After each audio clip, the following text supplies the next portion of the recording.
Muy buenas tardes, estimados televidentes y radioyentes. El pasado 27 de junio, el gobierno cubano dio a conocer un conjunto de medidas para impulsar la economía en la coyuntura actual y la decisión de incrementar el salario de los trabajadores del sector presupuestado.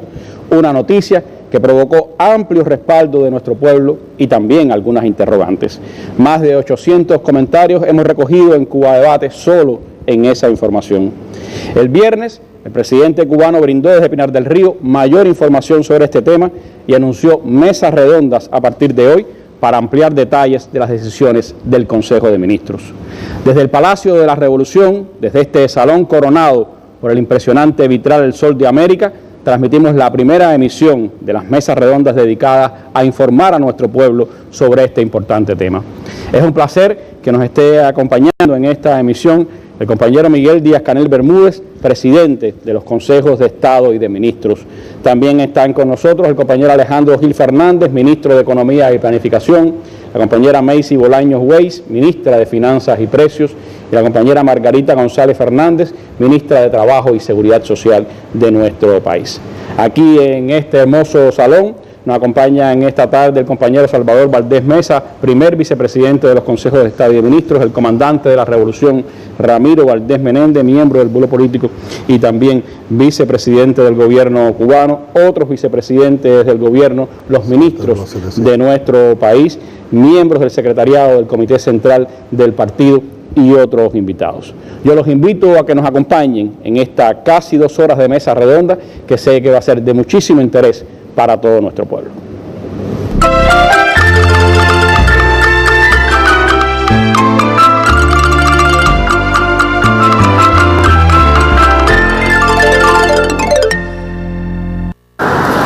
Para quienes han dedicado décadas al trabajo en las aulas, ofreciendo su mejor lección para formar nuevas generaciones, el anuncio del aumento salarial al sector presupuestado es un incentivo para seguir aportando al país. ¿Qué significa? Aumentar el empeño, aumentar el desempeño, aumentar las exigencias con nosotros mismos y los directivos hacia nosotros. Creo que nos merecemos ese aumento. No solo para la educación, sino para aquellos sectores donde en ocasiones no tenemos la posibilidad de adquirir lo que pueden adquirir otras personas. Me puse muy contenta porque eso me va a ayudar, porque sabe que a veces la jubilación a veces es muy bajita, a pesar de los años trabajados que uno tenga. Y a los maestros nos hacía falta que nos reconocieran, y esto es una forma de reconocimiento. El aumento del salario forma parte de un grupo de medidas que se adoptan para buscar soluciones a los problemas de la economía y la permanencia de sus trabajadores en puestos estratégicos, además de satisfacer las necesidades del pueblo. Pero para que este aumento exista tiene que haber también producción, porque no solo hay salario, sino cómo producen las personas, cómo nosotros los cubanos trabajamos con mejor calidad para lograr que la economía de nuestro país pueda crecer. Más contentos no podemos estar porque todos sabemos la situación política internacional que los rodea y tanto la dirección del partido bueno está buscando la forma de darle solución a los problemas internos nuestros, que son nuestros, no nos importa a nadie. Y hace mucho tiempo ha habido ese reclamo, que eso ha sido una de las causas que muchos han dejado esta labor tan importante. O sea, no pensaron 2 veces y si otro organismo le dio la posibilidad de trasladarse con mayor beneficio salarial, muchos partieron. Pero muchos se han mantenido. Por supuesto, muchos nos quedamos. Aquí estamos presentes. El salario medio para el sector presupuestado será de 1.067 pesos, aumento que comprende a 1.470.736 trabajadores promedio de los organismos de la Administración Central del Estado, los órganos locales del Poder Popular, las organizaciones y asociaciones. Como ha expresado el presidente Miguel Díaz-Canel Bermúdez, aunque este no es el aumento salarial definitivo, sí constituye un adelanto para estimular que el trabajo sea la fuente fundamental de ingreso de los cubanos. Con un tema tan amplio como este volveremos en próximas emisiones. Talía González, Sistema Informativo de la Televisión Cubana.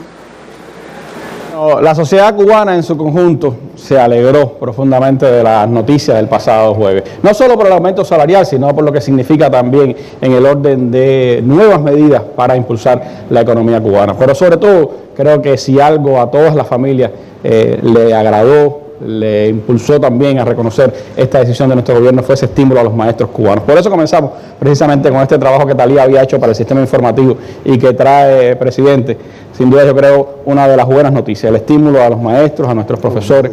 Y me gustaría, bueno, que usted siguiera ampliando en este inicio de nuestra mesa redonda precisiones sobre esta decisión del gobierno, sobre lo que implica y sobre cómo se han venido analizando los factores que hoy gravitan sobre la economía cubana y que hay que enfrentar.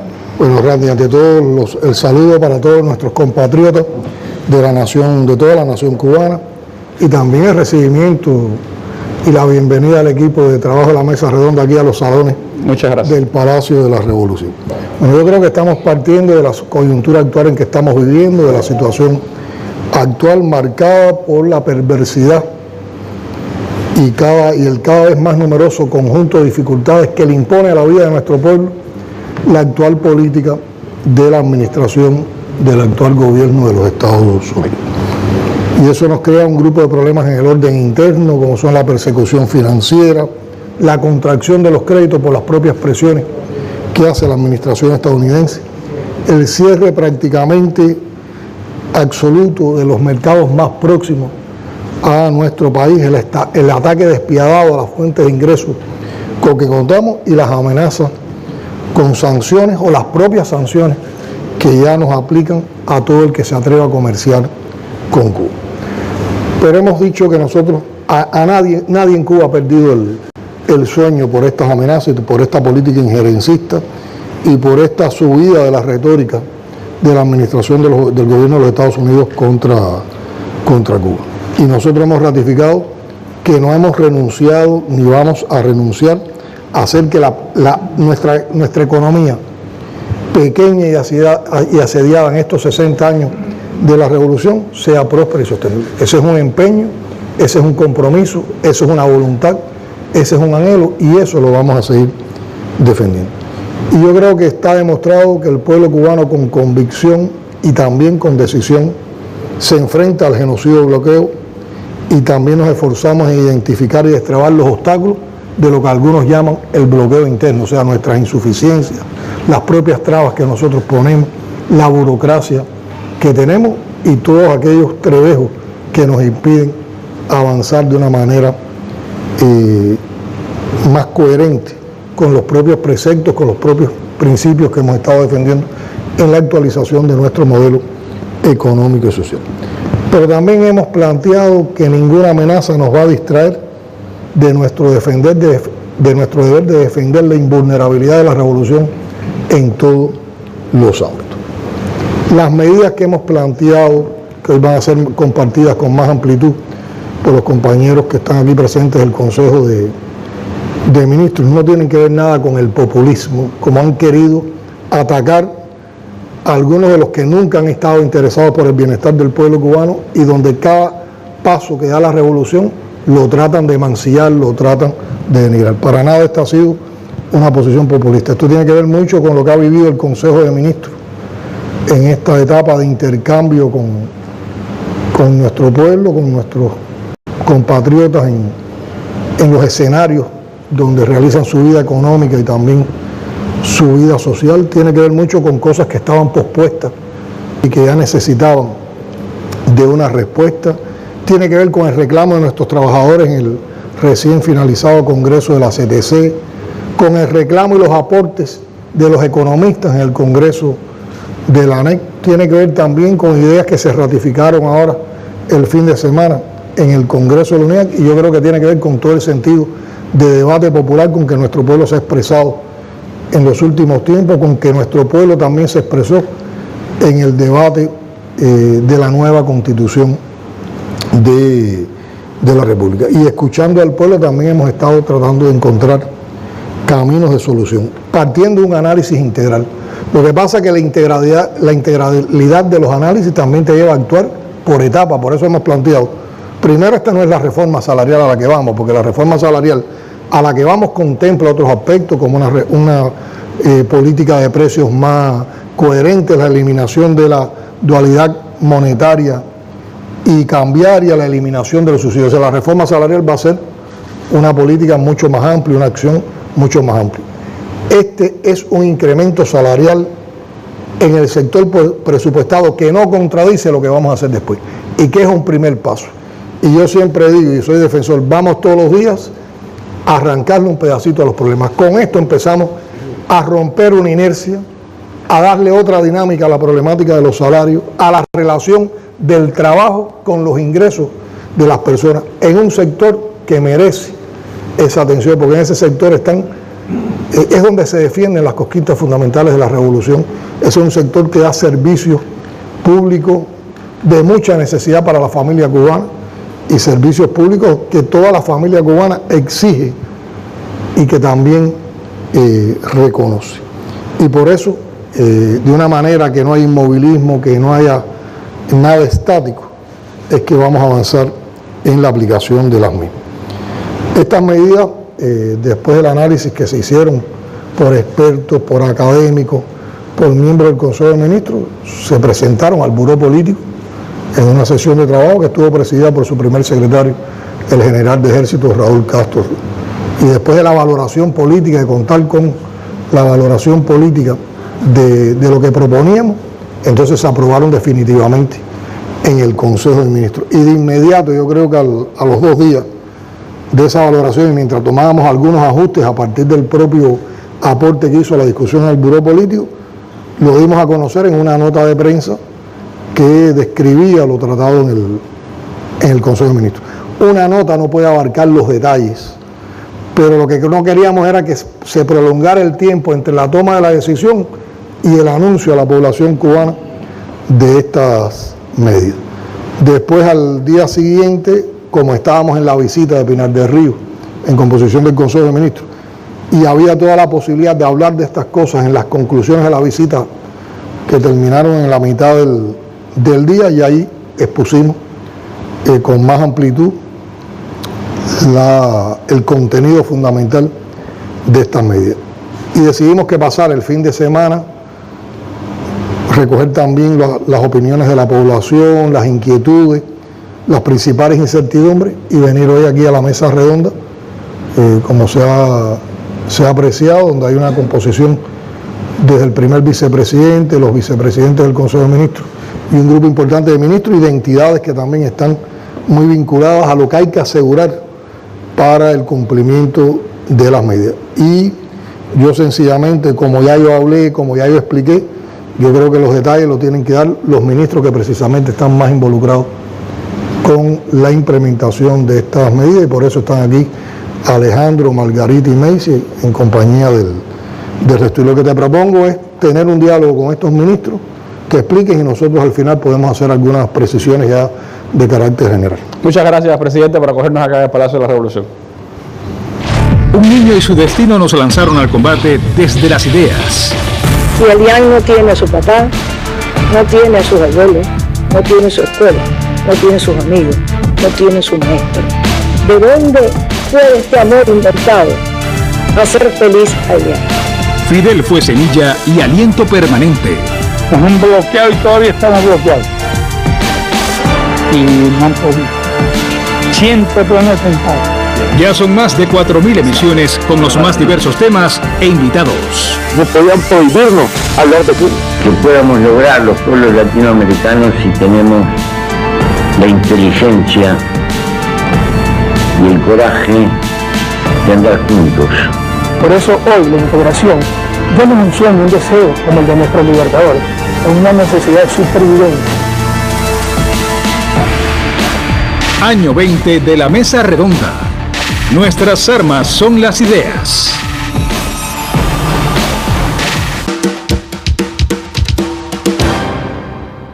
Bueno, ya hace unos días teníamos al ministro de Economía, Alejandro Gil Fernández, con nosotros y le preguntábamos cuáles eran las potencialidades que tenía la economía cubana para enfrentar las adversidades que teníamos por delante. Y usted ponía puntos esenciales de esas potencialidades. Cómo estas medidas que se han adoptado en el Consejo de Ministros pues ayudan a desatar esas potencialidades, buscan reservas, buscan maneras de enfrentar la coyuntura en la que estamos y sobre todo miran hacia el desarrollo del país. Bien, muy buenas noches, presidente, a los compañeros aquí presentes, Randy, y a todo nuestro pueblo. Primero, bueno, tal y como lo planteas, las medidas que estamos informando pretenden o tienen el propósito de impulsar la economía. No son un grupo de medidas amplias, como hemos planteado, no son medidas estáticas, son medidas que iremos incrementando, iremos modificando en función del contexto que estamos enfrentando, y son medidas que no persiguen solo el objetivo de resistir el cerco económico, comercial y financiero, el arreciamiento del bloqueo, sino que en medio de esas circunstancias el país tiene condiciones, y así lo hemos planteado, para seguir avanzando en nuestro desarrollo. O sea, son medidas de ajuste de determinados gastos, correcto, pero son medidas también de ver cómo, trabajando todos unidos y de conjunto todos los actores económicos, vencemos ese cerco y podemos continuar la senda del desarrollo. Y por supuesto, llevan una implementación. O sea, hay algunas medidas aquí que vamos a informar que son más descriptivas, otras que llevan acciones, un programa de implementación que se convierte, por supuesto, ya en una prioridad del trabajo que tenemos que realizar en la conducción de la economía. Y que buscan, como planteaste, sacar a flote todas las capacidades o reservas internas que tenemos en el país, y que lo identificamos en esa mesa redonda como una potencialidad precisamente para hacer frente a la situación que se nos presenta. Debo decir que en estas medidas aprobadas se potencian conceptos esenciales que rigen la estrategia económica del país, que son los siguientes. Es bueno detenernos en ellos para ubicar a nuestro pueblo también en el contexto en que se presentan estas medidas. Primero, defender la producción nacional. Hemos hecho mucho énfasis en eso. Segundo, diversificar e incrementar las exportaciones. Es una necesidad imperiosa. Tercero, sustituir importaciones. Cuarto, fomentar los encadenamientos productivos. De eso hemos hablado, ahora nos vamos a referir concretamente con algunas medidas cómo instrumentarlo. Quinto, potenciar la empresa estatal, que es nuestro centro del modelo económico. Y por supuesto, nada de esto está en orden de prioridad. Esto hay que ponerlo en un orden. Hay que ponerlo en un orden. Pero no es que... Sexto, avanzar en la soberanía alimentaria, que como explicamos en esa propia mesa redonda, tenemos mucha dependencia de las importaciones, tanto para alimento humano como animal. Séptimo, potenciar el desarrollo local, que también nos vamos a referir a eso. Octavo, cumplir la política aprobada de la vivienda, con la prioridad que eso lleva. Y noveno, poner la ciencia en función de la solución de los problemas de la economía, que es una fortaleza que tiene el país y que hemos venido apreciando en las visitas a los territorios, los intercambios con las universidades, con los centros científicos, y es una potencialidad tremenda que tiene nuestra economía, ese potencial científico que tenemos en el país en función de la solución de los problemas que enfrentamos. Entonces yo me voy a referir a las medidas en sí, voy a ir explicando algunas que consideramos que son las de mayor interés y que pueden profundizarse un poco para que se comprendan. Primero, redoblar los esfuerzos por incrementar las producciones nacionales, como ya planteamos, en particular la de alimentos y alimento animal. Como dije, esto lleva una implementación. Por ejemplo, ya estamos trabajando en un balance nacional de producción de alimentos. Nosotros hasta ahora estábamos llevando un poco con más rigor el balance de alimentos importados. El maíz, la harina de soya, los complejos vitamínicos. Trigo. Sí, bueno, el trigo, correcto. Alimentos importados, con un control de las divisas y de los contratos. Aquí también ya vamos incorporando a los mecanismos de control y de incentivo de la economía la producción de alimento animal nacional. Y por supuesto la producción de alimento humano nacional. Va en el sentido de la soberanía alimentaria, de la sustitución de importaciones, de los encadenamientos productivos. O sea, todo lo que dije adelante, las medidas no se enganchan una con cada acción, sino que tienen que ver en su conjunto en esa estrategia económica. Implementar las políticas aprobadas a favor de la ciencia, la tecnología y la innovación, que ya tenemos políticas aprobadas en ese sentido. Estas son de las medidas que nos permiten no solo resistir, sino desarrollarnos. Poner toda la ciencia, la tecnología y la innovación en función del desarrollo del país. Son más de 12 políticas. Sí, 13 políticas. Y darle a eso la prioridad que lleva. Tercero, priorizar la asignación de recursos financieros y materiales a la industria nacional. Eso lo tenemos que conducir desde el plan de la economía, como lo hemos planteado. En este punto llamamos la atención que es muy importante el proceso que ahora mismo se está llevando a cabo en todo nuestro país de la discusión del plan de la economía del 2020. Que bueno, hemos ya intercambiado sobre eso, las características que tiene ese plan, la necesidad de que haya un debate en nuestro sector empresarial en función de la búsqueda de potencialidades internas para sustituir importaciones, y nosotros después entonces en la asignación primaria de recursos a través del plan tenemos que priorizar los financiamientos hacia nuestra industria, bajo el principio que ha también indicado nuestro presidente de como máxima del plan no importar nada que podamos producir en el país, hacer todo el esfuerzo posible para producir en Cuba lo que podamos según nuestras posibilidades y la capacidad que ya tenemos en el país instalada por inversiones que hemos hecho y que tenemos que ponerla a rendir a su máximo potencial. Por supuesto, eso lleva todo un diseño desde el punto de vista del plan. Concentrar los esfuerzos principales en el cumplimiento de las producciones dirigidas a garantizar la exportación, la producción de alimentos, los insumos para el turismo, las fuentes renovables de energía, el programa de informatización y de medicamentos. Recordemos que en el mes de abril presentamos a nuestro Parlamento y a toda nuestra población los elementos esenciales, la hoja de ruta, pudiéramos decir, del Plan Nacional de Desarrollo Económico y Social hasta el 2030, el 2019 y el 2020 y el 2021 constituyen la primera etapa de ese plan. Y por lo tanto las prioridades desde el punto de vista de la economía van en el sentido de los sectores estratégicos que hemos identificado en el Plan Nacional de Desarrollo Económico y Social hasta el 2030. Como explicamos recientemente, la factura fundamental de importaciones del país se concentra hoy en alimentos y combustible. Todo lo que hagamos en materia de producción nacional de alimentos, sustitución de importaciones e inversiones asociadas a las fuentes renovables de energía aportan ahorros importantes a la economía del país y nos dan soberanía alimentaria y energética. Por lo tanto, eso es una estrategia fundamental. Asegurar los productos de primera necesidad de la población, en lo fundamental alimentos, productos de líneas económicas y combustibles.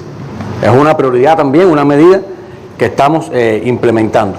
Priorizar el turismo, teniendo en cuenta su importancia para el desarrollo del país y los esfuerzos y recursos que se están invirtiendo en esta actividad. O sea, tenemos que priorizar el turismo, ahora me voy a referir un poquitico más adelante a eso, como un sector motriz de la economía. Que puede dinamizar que dinamiza y que permite el encadenamiento de otros sectores. Ahora vamos a profundizar. Revisar todos los gastos para suprimir los no imprescindibles. Y aquí estamos planteando, y esto es importante, asociar la reducción de los gastos a la disminución de los presupuestos. O sea, no se trata solo del concepto de que hay que gastar solo en lo imprescindible, sino que nosotros vamos a avanzar, la ministra de Finanzas y Precios se referirá a eso, vamos a avanzar en función también de ajustar los presupuestos, porque hay una tendencia que si usted tiene presupuesto, lo gasta. O sea, no siempre lo que limita el gasto es el análisis racional de cuán imprescindible es o no gastar. Hay veces que la pregunta que hacemos es, bueno, pero ¿hay presupuesto? Sí, bueno, entonces hazlo. Y evidentemente tenemos que hacer una combinación, y además se explicará más adelante la importancia en este contexto, teniendo en cuenta el incremento salarial, de retirar todos aquellos gastos, o sea, todos aquellos recursos del presupuesto que sea posible, precisamente como una vía para el financiamiento de esa medida. Aplicar medidas de ajuste para el consumo de aportadores energéticos, que como se sabe es una prioridad también que tenemos en la economía. Priorizar la instalación de los GPS, que nos da más control en el uso de los portadores energéticos. Profundizar en todas las medidas de control para eliminar el robo de combustible, que es un tema que tenemos que resolver obligatoriamente, y eso incluye seguir avanzando en la utilización de la tarjeta magnética para la adquisición de combustible. Es una medida clave. Nosotros, entre los GPS y la tarjeta magnética, tenemos que crear condiciones más favorables para ejercer el control y evitar el movimiento efectivo en el combustible, y es preciso que cada litro de combustible de que dispone el país se utilice en los destinos que están previstos en el plan de la economía. Establecer que los exportadores y vamos a iniciar por las entidades atendidas por el MINTUR, Ministerio del Turismo, y el OSDE, o sea, el Grupo Empresarial de Tabacuba, y otros que puntualmente se decidan en lo adelante, adquieran determinados productos y servicios nacionales pagando el 50% de su valor con respaldo de liquidez. Yo voy a tenerme aquí a explicar un poquitico. ¿Qué va a ser la liquidez? A explicar un poquitico esto. Nosotros hemos planteado un problema que tenemos en la economía, que es el alto componente importado. Y ese alto componente importado se nos refleja también en los sectores exportadores. Y no siempre tenemos oportunamente el producto o servicio de los proveedores nacionales para sustituir esa importación. Aquí hay problemas de estructura de los financiamientos, hay determinados elementos que influyen. Y muchas veces lo que está pasando es que no le llega a tiempo la divisa al sector empresarial nacional, porque no se dispone de ella en el momento que hay que asignar los recursos para que se puedan importar las materias primas y producir. Sin embargo, los sectores exportadores generan divisas y si a tiempo no está el producto nacional, tenemos que terminar importando. O sea, uno de los fenómenos que tenemos en la economía precisamente es que a veces importamos lo que podemos producir en el país porque las divisas las tenemos no en el momento oportuno para la producción nacional y evitando un déficit de oferta, pues se sale a la importación.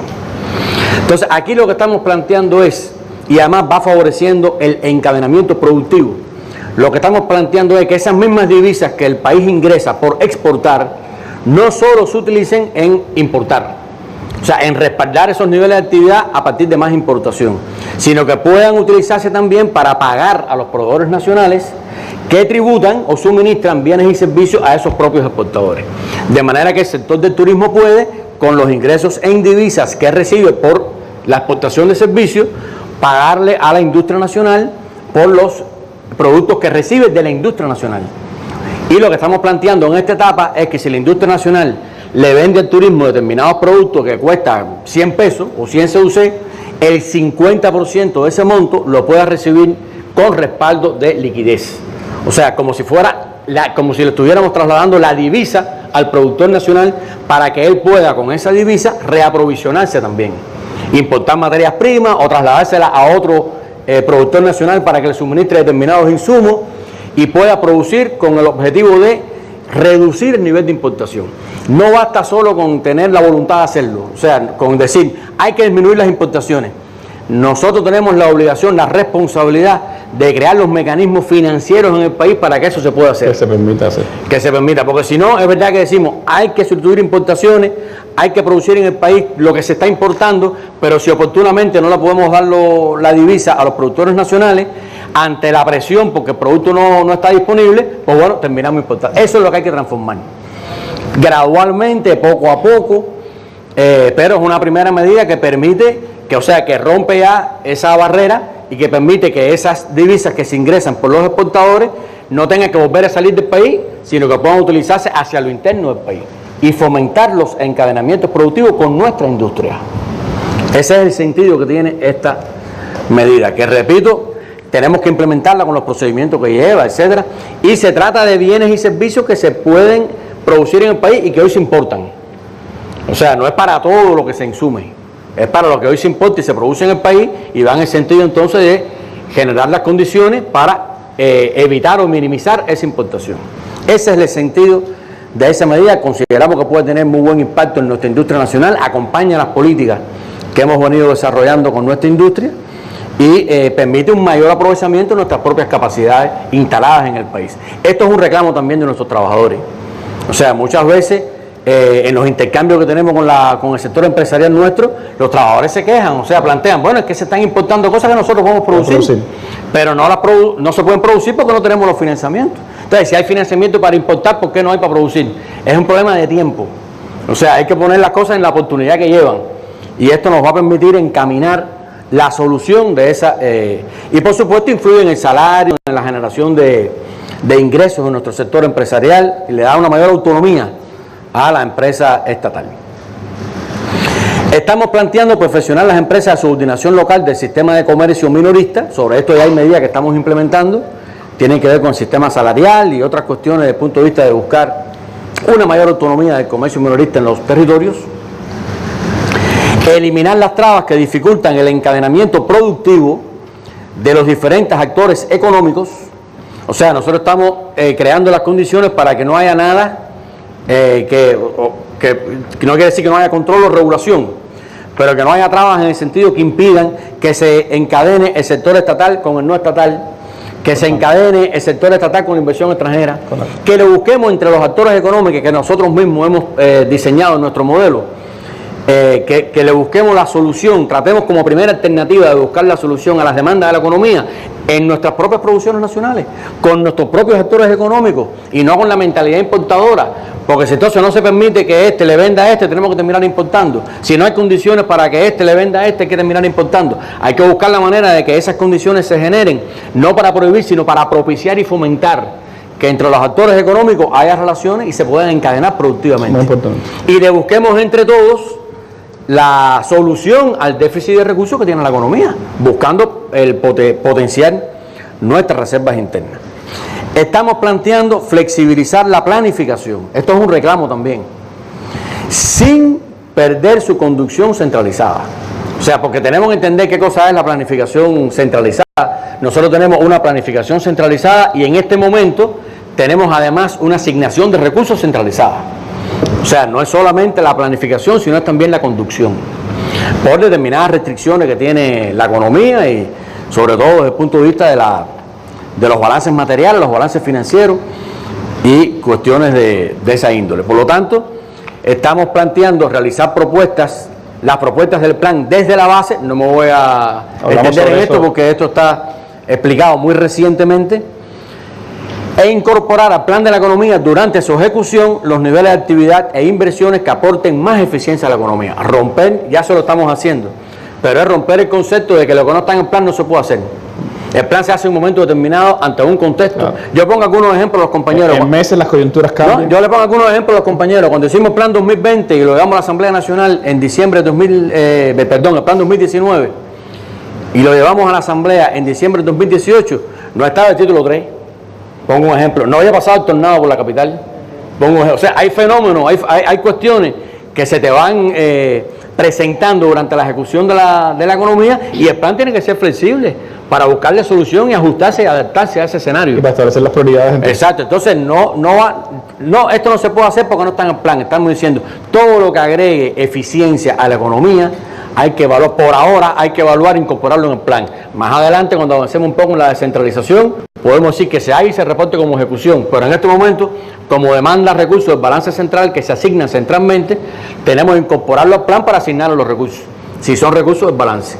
Pero son medidas que van en el sentido de buscar la flexibilizar la conducción de la economía y que el plan no sea una camisa de fuerza, ni en su elaboración, ni durante la ejecución de la economía. O sea, son cuestiones clave y es necesario que nuestros empresarios lo comprendan y lo lleven a la operatoria. Mentalidad de cambiar mentalidades, correctamente. Estamos planteando estudiar la aplicación de la criptomoneda. Aquí hay que estudiarlo todo. Aquí nosotros no podemos decir eso no aplica en Cuba, eso es de otros mercados. No. E incluso hemos ido más allá, hemos dicho, vamos a estudiar la aplicación de la criptomoneda en las relaciones comerciales, nacionales e internacionales. No quiere decir que tengamos una solución para el lunes, y que digamos, el lunes tenemos una criptomoneda cubana, pero aquí hay que estudiarlo todo y ver las posibilidades que eso tiene. Eso estamos trabajando de conjunto con la academia, que aquí hay talento suficiente en Cuba para estudiar esos fenómenos, comprendiendo nuestra realidad, ver cómo se pueden incorporar medidas de este tipo que nos permitan ir avanzando y buscando la solución a los problemas. Hay un conjunto de medidas para fortalecer la empresa estatal, que no es todo lo que tenemos que hacer, que tenemos que seguir trabajando en ese sentido, pero yo me voy a referir a estas medidas concretamente. Desarrollar una institución financiera, puede ser bancaria o no, para propiciar el desarrollo empresarial que asegure el capital de trabajo y permita establecer esquemas de encadenamientos productivos. Estamos buscando una infraestructura hacia la economía interna del país que permita anticipar financiamientos a nuestra industria con respaldo de liquidez para poder importar o para poder hacer determinadas operaciones internas en el mercado, de forma tal precisamente que los financiamientos le lleguen a nuestros productores con mayor oportunidad.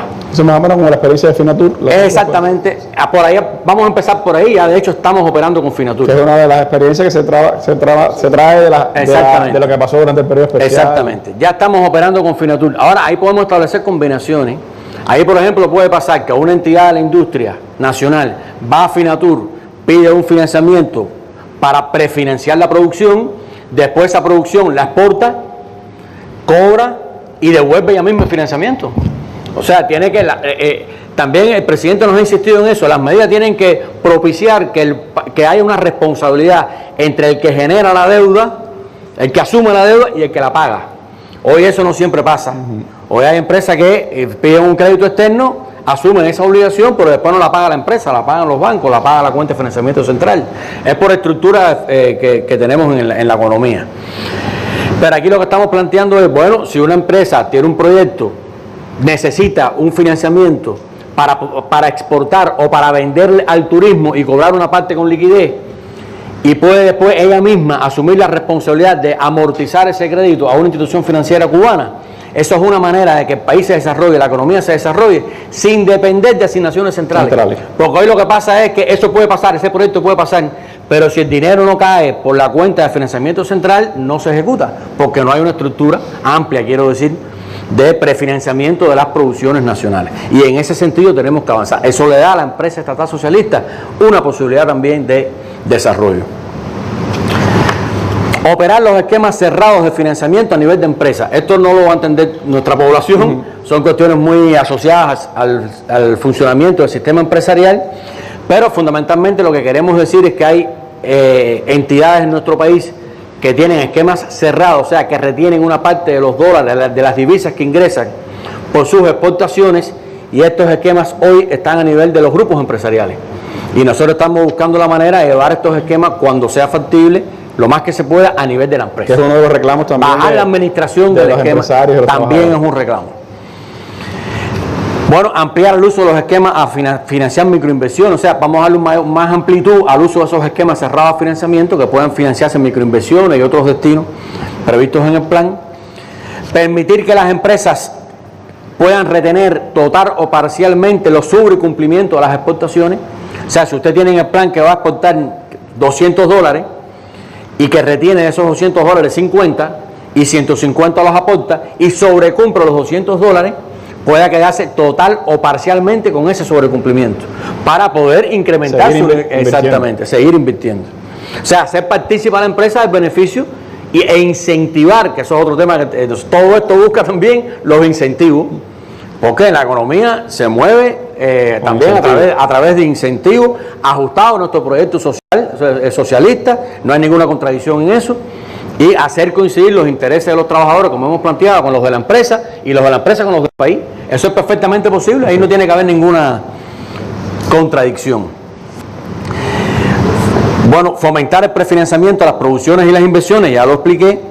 Aplicar el sistema de relaciones entre las empresas y la Zona Especial de Desarrollo de Mariel, que permita que las empresas retengan el 50% de la divisa. Lo mismo que expliqué para el turismo, que puse el ejemplo del turismo, que si se le vende al turismo, la entidad nacional puede cobrar el 50% con respaldo de liquidez. Eso mismo, aplicarlo a las ventas que se realicen a la Zona Especial de Desarrollo. Las empresas cubanas que le vendan a las empresas que están por el suministro. Incentivar por mecanismos financieros a nuestras empresas para que provean cada vez más bienes y servicios que demanda la Zona Especial de Desarrollo de Mariel, que es un centro en pleno desarrollo, por lo tanto tiene demandas. En la misma medida que esas demandas estemos en capacidad de satisfacerlas con producciones nacionales, disminuimos importaciones y una parte de esa utilidad entra al país, no vuelve a salir del país. Por lo tanto, aprovechar las potencialidades del turismo, aprovechar las potencialidades de la Zona de Desarrollo de Mariel y aprovechar las potencialidades de otros exportadores para que esas divisas que ingresan al país drenen hacia lo interno de la economía y no se vuelvan a ir del país para importar, es una cuestión clave. Y es un paso importante para avanzar en los encadenamientos productivos, que no pueden ser un concepto o una consigna vacía, hay que llevarlo a la práctica y a nosotros nos corresponde, además de su diseño, crear las condiciones que propicien que eso funcione de esa manera.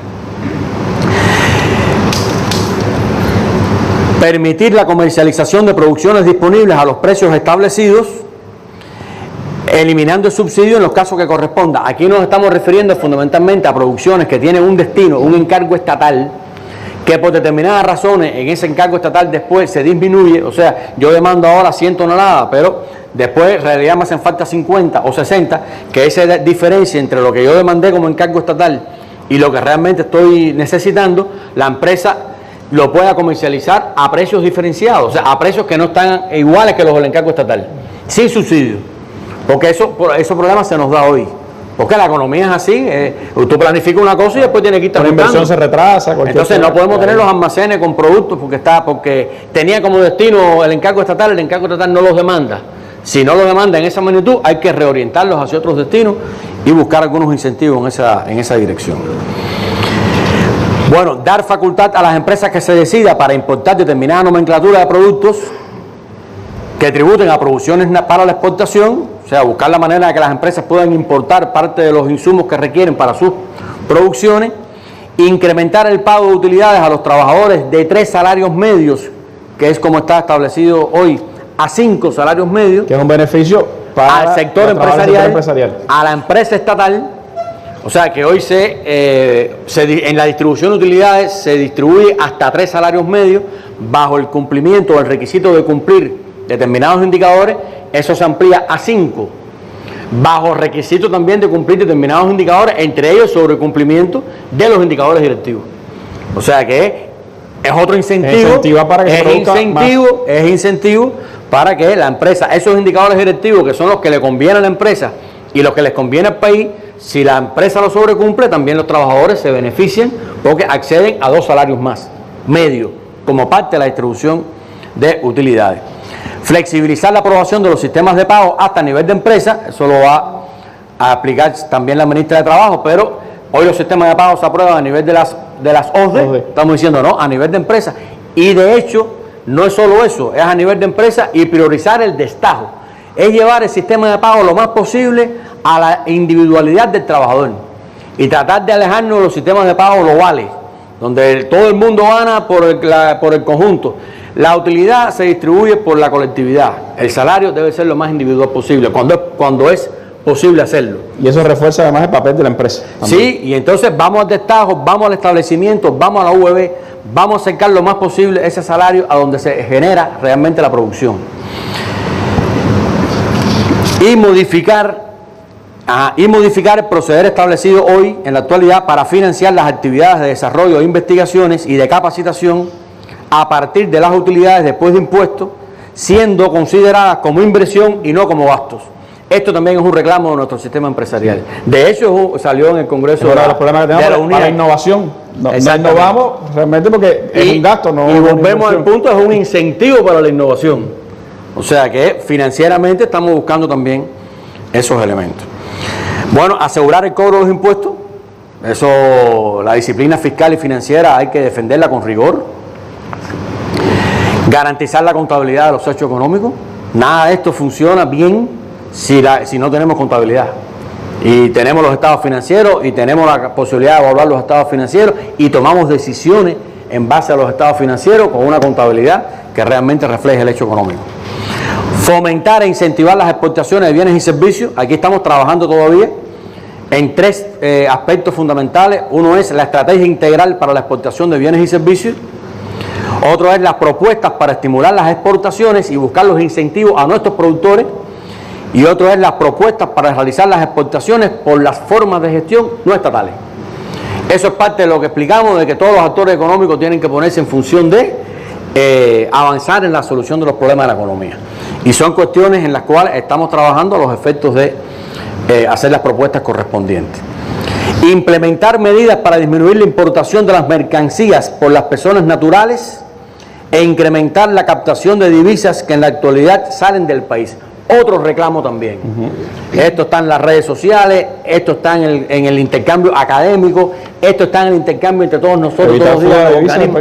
La gente nos dice, bueno, se sabe que hay X cantidad, hay varios cálculos, de dólares, de divisas que salen del país y las personas van al extranjero, compran en el exterior, venden y compran y venden.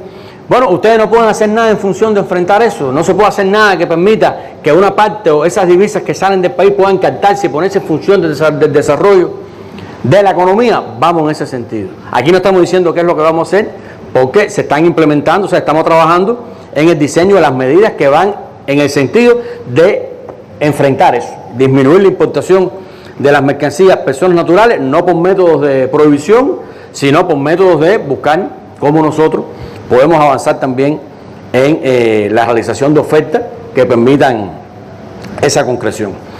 Crear productos financieros atractivos que permitan captar parte de las remesas que se reciben hoy en el país. Hoy sabemos que la economía tiene un nivel de remesas. Esas remesas entran al país, esas remesas van después al consumo, van a las personas naturales y bueno, en definitiva están presentes en la economía. Lo que estamos estudiando, de conjunto con la academia, con los compañeros del Banco Central, es buscar mecanismos financieros que permitan captar esas remesas y ponerlas en función, canalizarlas en proyectos de interés económico y social, donde haya un beneficio también, por supuesto, para el que aporta los recursos y para el país. Mejorar el incentivo al trabajo mediante el incremento del salario en el sector presupuestado y el perfeccionamiento del mecanismo para el pago del salario en el sector empresarial, manteniendo su vinculación con los resultados productivos. O sea, la medida del incremento del salario al sector presupuestado y el perfeccionamiento del salario en el sector empresarial es una de las medidas que están aprobadas para impulsar la economía. No es que esto es un documento y eso es otro, es una de las medidas. Aquí, Randy, yo me quiero, con independencia de que las dos ministras lo van a profundizar más adelante, yo solo me quiero detener en un asunto que ha sido de mucho debate en las redes, que es el tema de los precios. Debate en las redes no solamente entre nosotros mismos y sabemos que sobre eso hay preocupación, ¿no?, en ese sentido. Y bueno, de manera general se plantea que hay una relación, si usted incrementa salario, se incrementan los precios. Pero esto tiene una particularidad. Yo voy a tratar de explicar por qué nosotros defendemos realmente que este incremento de salario no tiene que conducir a un incremento de precio. Técnicamente. Nosotros en primera instancia estamos incrementando el salario en el sector presupuestado. ¿Qué es el sector presupuestado? También nos han preguntado. Bueno, es el sector de la educación, es el sector de salud, son los organismos de la Administración Central del Estado. O sea, son todas aquellas entidades presupuestadas que dependen del presupuesto del Estado. Financian sus gastos con la cultura, la televisión, el deporte, la justicia. Todo ese es el sector presupuestado, que depende de su financiamiento del presupuesto del Estado y que básicamente ofrece bienes y servicios que son gratuitos, que no se cobran. Y cuando algunos se cobran, esa tarifa, ese precio no está correlacionado con los costos. O sea, no es exactamente igual que una empresa que tiene que llevar al precio su costo porque tiene que recuperarlo. Aquí la fuente de financiamiento es el presupuesto estatal. Por lo tanto, el primer elemento es que un incremento del salario en el sector presupuestado no incrementa ningún precio del sector presupuestado porque los servicios son gratuitos. Y algunos que se cobran se mantendrán, porque son, repito, no tienen dependencia, se mantendrán los precios actuales, quiero decir, no tienen dependencia del nivel del costo. Eso es un primer elemento. No estamos haciendo ahora ninguna modificación en el salario del sector empresarial, que por lo tanto no hay ninguna causa desde el punto de vista de costo, de incremento de costo, que justifique que haya incrementos de precio en el sector empresarial. Porque la inflación o el crecimiento de los precios puede tener y tiene de hecho dos causas fundamentales. Por incremento de costo, o sea, a mí me cuesta más ahora producir y por lo tanto tengo que subir el precio para recuperar ese costo, o por incrementos de demanda. O sea, se incrementa la demanda y por lo tanto si los bienes son escasos, esa escasez de bienes se expresa en un incremento de precios. Ese es el funcionamiento básico de una economía de mercado, donde el precio cumple una función de regulación entre la oferta y la demanda. No es nuestro caso tampoco. Entonces, en el sector empresarial no hay ningún elemento técnico que justifique un incremento de los precios, y decir que los precios del sector empresarial se mantienen es lo más lógico del mundo. No hay nada que que justifique que suban, porque los costos van a ser exactamente los mismos ahora que, o sea, después de la medida que antes de la medida. Puede incluso mejorar, porque se supone también que si hay más demanda, las empresas pueden producir más y ganar más por vender más, no por vender más caro. O sea, que es otro incentivo también al sector empresarial y al sector no estatal, que ahí voy ahora. Y en el sector no estatal no hay nada que indique, o sea, no hay ningún elemento desde el punto de vista de costo que vaya a incrementar los precios. No se le va a subir los precios mayoristas de los insumos que el Estado provee al sector no estatal en la parte que corresponde. No se van a subir los precios minoristas donde el sector no estatal se reaprovisiona. No estamos haciendo ninguna modificación de los impuestos. No estamos haciendo ninguna, o sea, no se está incrementando los impuestos. No se está haciendo modificación alguna a los deducibles. O sea, las reglas del juego se mantienen iguales. No hay, por lo tanto, desde el punto de vista de costo, nada que justifique que los precios suban, desde el punto de vista de costo, ni en el sector estatal, ni en el sector no estatal. Desde el punto de vista de la demanda, si hay más incremento de demanda, pues puede haber entonces más, puede haber una tendencia a subir el precio. Eso es lo que estamos diciendo que no puede pasar, porque eso contradice el sentido de la medida. Si usted incrementa los salarios y los precios suben, entonces, bueno, ese poder de compra del salario se anula. Entonces, no hay ningún justificante desde el punto de vista de costo. Por lo tanto, desde el punto de vista de demanda, nosotros tenemos también que trabajar en la transformación de la estructura de la oferta. Y nos parece que esta medida permite también que la familia pueda acceder a determinados bienes y servicios que anteriormente no podía. Y por eso se está planteando ver servicios de comunicaciones, servicios de turismo, o sea, abrir el diapasón, diversificar las ofertas en el sentido de que la familia cubana con este incremento de salario pueda realizar ese incremento de salario con una mayor amplitud de oferta. Y tenemos que establecer medidas de control de precios, porque no hay justificación para que se incremente por costo. Nadie puede decir, porque ahora me cobran más caro, tengo que subir el precio. Ese es el sentido que estamos planteando y lo que estamos defendiendo. Entonces, hay un grupo de medidas que están relacionadas al autoabastecimiento municipal y a los proyectos de desarrollo local. ¿Qué buscan estas medidas? Fomentar y potenciar los proyectos de desarrollo local en los territorios sobre la base del aprovechamiento de los recursos propios del territorio. Y tenemos que implementar incentivos en esa dirección.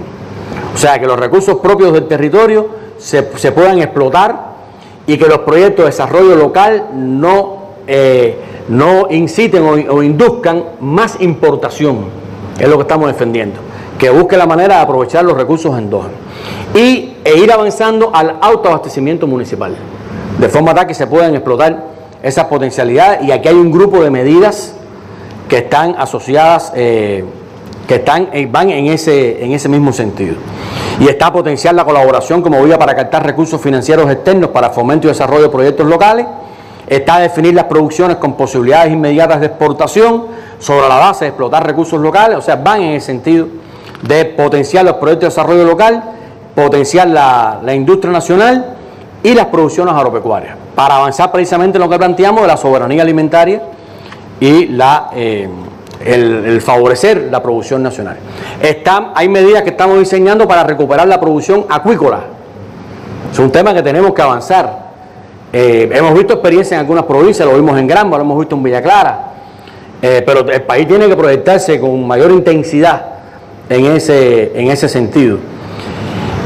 Y hay medidas que estamos diseñando para el proceso inversionista, que no tiene que ver, o sea, nosotros aspiramos y estamos trabajando en ese sentido, y va bien el plan, bastante bien el plan, a cumplir el plan de inversiones, pero hay algunas inversiones que tenemos que evaluar que sí se han ralentizado. O sea, si no hay una garantía de que los recursos pueden llegar en tiempo, nosotros los recursos que tenemos previstos para esas inversiones los podemos redireccionar en el contexto actual hacia la venta minorista.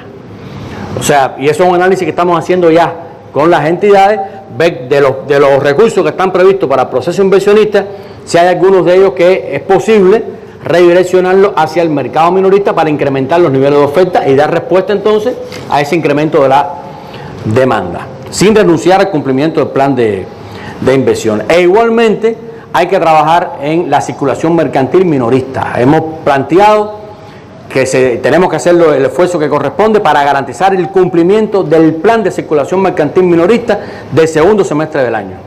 O sea, es un elemento clave. Y hemos, en estos meses, hemos planteado que temporalmente se incorporen a la distribución normada renglones básicos de alta demanda de la población, cuyo financiamiento no puede asegurarse en su totalidad, pero debemos aclarar que la política no es esa. O sea, la política no quiero decir que la política no es ir regresando productos a la venta normada. Son decisiones, medidas coyunturales que se toman ante un escenario, precisamente por la responsabilidad que tenemos de garantizar que a nuestra población llegue los recursos, los productos y evitar la especulación. Pero en ese sentido es que venimos trabajando esas medidas. Y está mantener la estructura de los productos cárnicos con destino a la canasta familiar normada, afectando, de ser necesario, para garantizar ese destino, las ventas liberadas de carne de cerdo. Esto es importante que la población lo conozca. Nosotros hemos venido recuperando la producción de carne de cerdo, cada mes subimos un poquitico más con respecto al mes anterior, pero estamos también direccionando esos recursos a multiplicarlo por la vía de la elaboración de productos de embutidos, etcétera, etcétera. Entonces es una medida que estamos potenciando también para dar un mayor nivel de oferta, porque aquí lo que se trata es de diversificar la oferta e incrementarla lo más posible para que haya una realización de ese incremento salarial y que se pueda realmente cumplir ese propósito. Por supuesto, como ya expliqué, todas estas medidas las tenemos que implementar, procedimentar lo que corresponda, interactuar con las empresas que tienen el mayor impacto, van, como se percibe, van encaminadas a elevar el nivel de vida de la familia cubana. Son medidas que van en esa dirección, desarrollar nuestro proyecto socialista, a través incluso del legado de nuestro máximo líder, es situarnos en el momento histórico, cambiar lo que hay que cambiar en función de defender nuestro proyecto, enfrentar la situación actual de arreciamiento del bloqueo, la agresividad creciente del gobierno norteamericano, y bajo la conducción de nuestro general de ejército, el presidente, el trabajo colectivo que hemos venido desarrollando en el gobierno, creemos que realmente nosotros estamos en condiciones de enfrentar esta medida con éxito. Existe la posibilidad real de que nosotros podamos implementar a favor de nuestro pueblo medidas de este tipo, a favor de nuestra empresa estatal socialista, a favor de crear condiciones más favorables para el funcionamiento de la economía del país, con éxito, y que realmente redunden en un beneficio a nuestra población. Es lo que puedo plantear de la parte de las medidas. Bueno, muchísimas gracias, ministro, por esta amplia exposición de estas políticas aprobadas, que cada una de ellas en sí pudieran ser una mesa redonda y que a lo mejor en otros momentos pues estaremos ampliando en la misma medida en que se vayan implementando y que puedan ayudar también a la comprensión de lo que esto significa para el reforzamiento de la empresa estatal socialista, para el encadenamiento productivo, para la participación en la economía también de las formas productivas no estatales y para la búsqueda, sobre todo, de incentivar la exportación y las importaciones en el país. Gracias, ministro.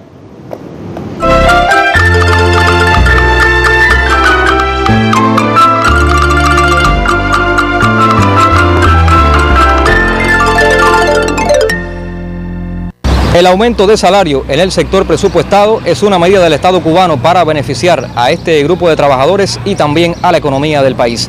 La medida ha tenido gran repercusión en toda Cuba y Las Tunas no ha sido la excepción. Pienso que es una medida que beneficia al sector de la educación, por supuesto, en los momentos actuales de difícil situación económica. La revolución ha tenido presente este sector. Pero va a beneficiar también a la economía del país. ¿Desde cuándo estábamos reclamando este tipo de aumento salarial? Fundamentalmente los que elaboramos en el sector presupuestado.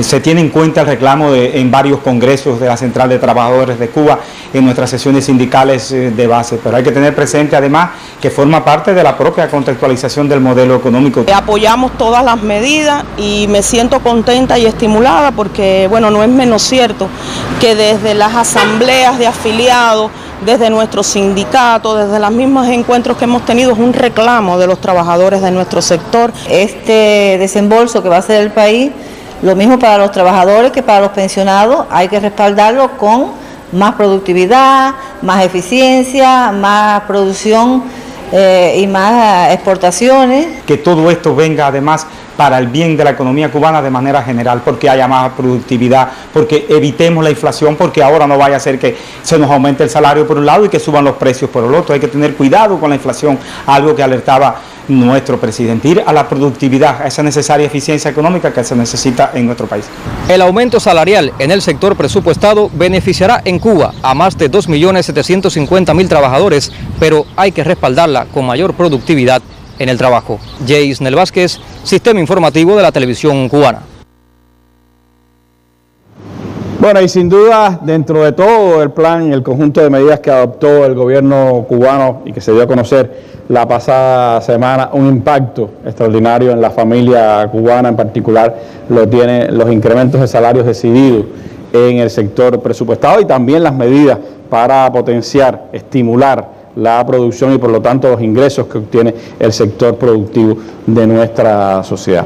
Pero les propongo abundar un poco en este asunto con la presencia acá en nuestra mesa redonda de la ministra de Trabajo y Seguridad Social. ¿Cuáles son los elementos fundamentales, Margarita, que distinguen este incremento de salario en el sector presupuestado? ¿Cómo se logra pues también trabajar en ese reclamo tan, podríamos decir, urgente de nuestra sociedad, de invertir la pirámide, como siempre hemos dicho, que quienes más trabajan, quienes más responsabilidades tienen, pues ganen más también, y cómo eso se va enderezando con estas medidas que se han tomado? Bueno, gracias, buenas noches, Randy, presidente, televidente y los compañeros que nos acompañan acá en la mesa redonda.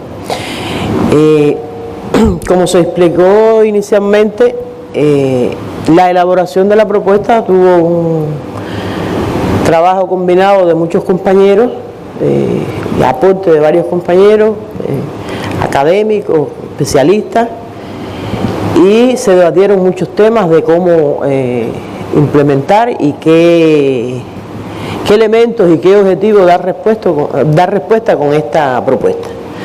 Lo primero que tendría que decir, para incluso esclarecer dudas que hemos estado viendo en todos los comentarios que han salido a partir de las noticias que se han publicado, es ratificar que la medida comprende a todos los trabajadores del sector presupuestado, las organizaciones políticas de masa y las asociaciones, que dependen totalmente o en algunos casos parcialmente del presupuesto, pero no excluye a nadie del sector presupuestado. Hay inquietudes, por ejemplo, en educación, en los reportajes que se ponían, todo el mundo está muy contento, pero subsisten dudas si los trabajadores no docentes del sector de la educación están comprendidos. Sí están comprendidos.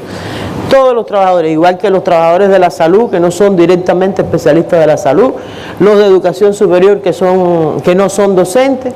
Aquí no se excluye nadie de este incremento, que también, como se dijo, no es el incremento salarial final al que queremos llegar, pero sí es bastante significativo para las condiciones actuales que tiene nuestro país. Tiene un impacto sin duda para la población, para las personas.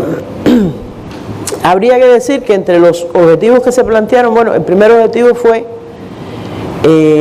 como es práctica, qué tratamiento dar a los trabajadores de menores ingresos.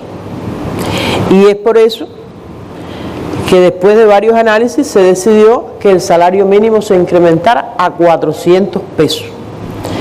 Este incremento, desde el punto de vista del salario mínimo, es significativo. Y bueno, en dependencia del sector donde se elabore, porque como conocemos hay incrementos parciales que se hicieron en momentos determinados para sectores como la salud, la educación, pero de todas formas el que menos incrementa el salario mínimo incrementa 100 pesos. Y el que más lo incrementa 155 pesos. El salario mínimo que teníamos era 2.15, ¿no? El salario mínimo que teníamos en el sector presupuestado era, siempre lo redondeamos en 2.45, porque tiene un pago adicional de 20 pesos. Y en el resto de los sectores que fueron teniendo incrementos del 2005 para acá, estaba en 2.75 y bueno, más recientemente en el 2014 en salud, que se fijó en 300 pesos.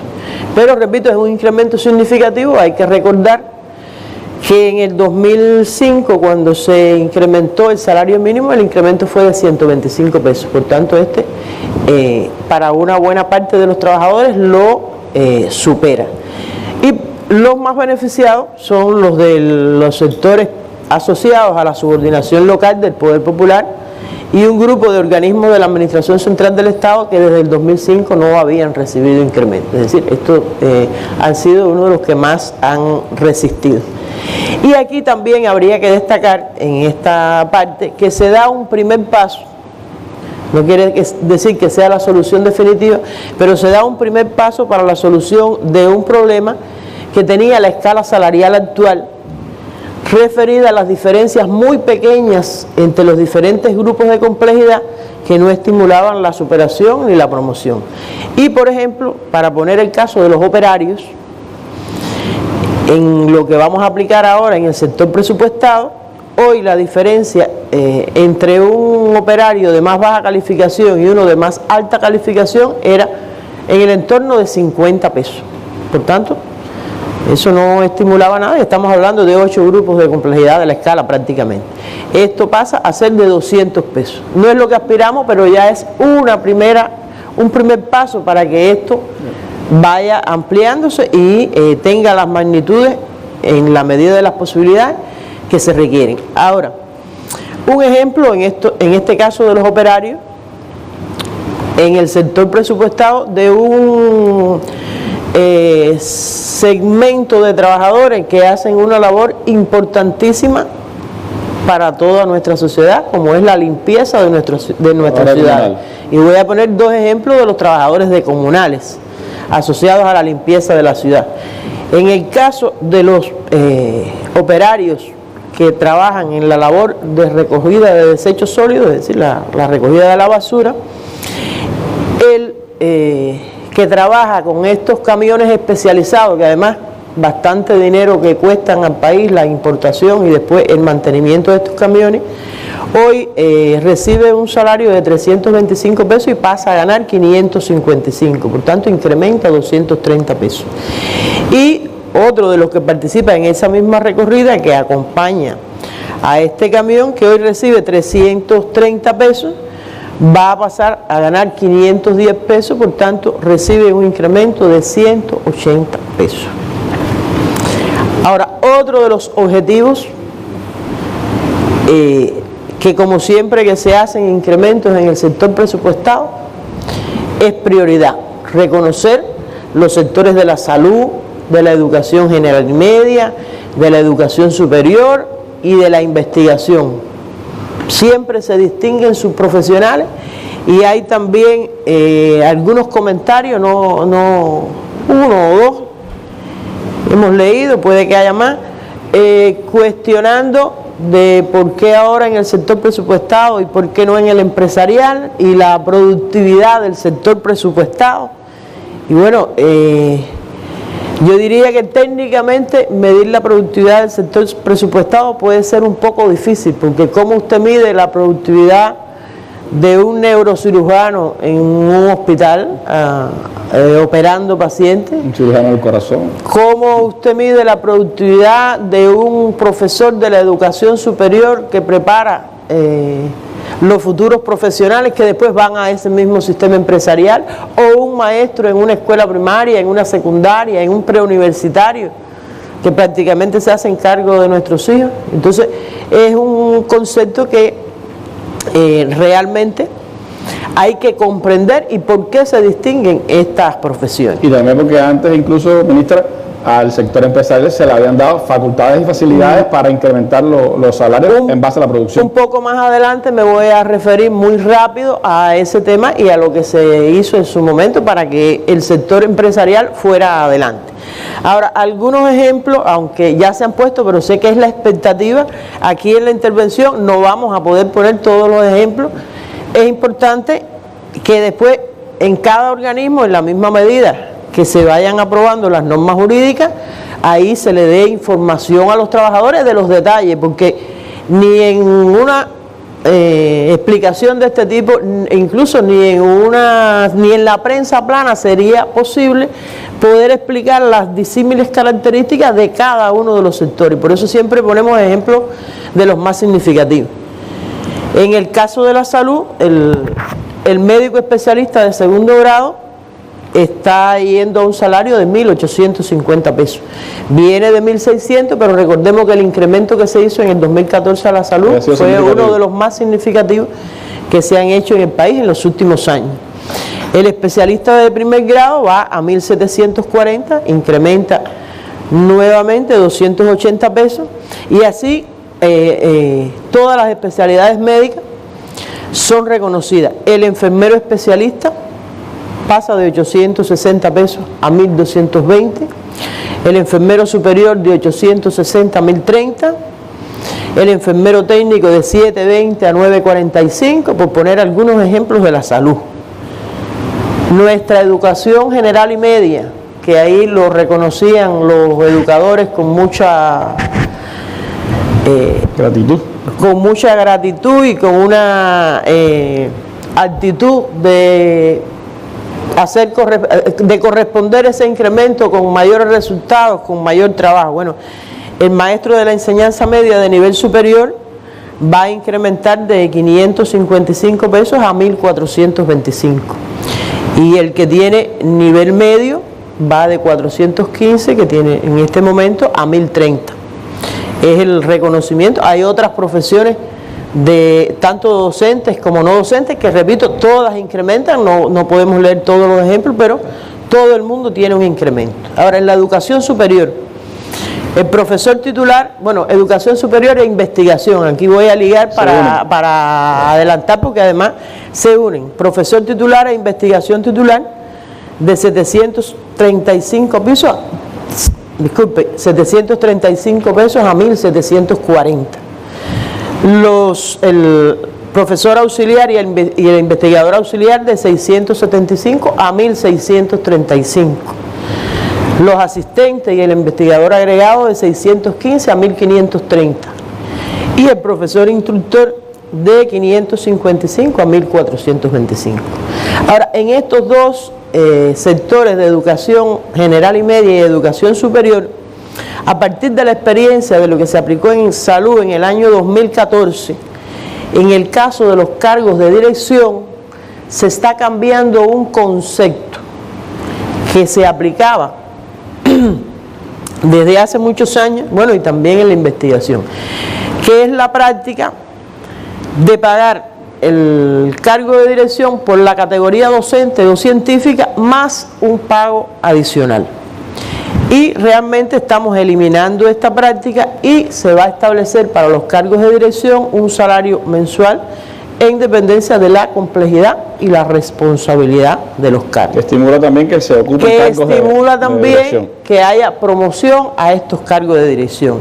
Y voy a poner algunos ejemplos muy breves. Por ejemplo, en una universidad que clasifica, según la metodología que tiene el Ministerio de Educación Superior, en el grupo 1, que son las de mayor complejidad, si el rector es profesor titular, va a recibir 2.630 pesos, en lugar de 735 más un pago adicional de 85 pesos que recibía hoy. En el caso del decano en esa misma universidad, su salario es de 2.400 pesos, en lugar de 735 más 75 pesos de pago adicional que tenía. Por tanto, ya los cargos de dirección en estos sectores tienen un salario por su complejidad y responsabilidad. En el caso de la educación general y media, bueno, el director de una escuela,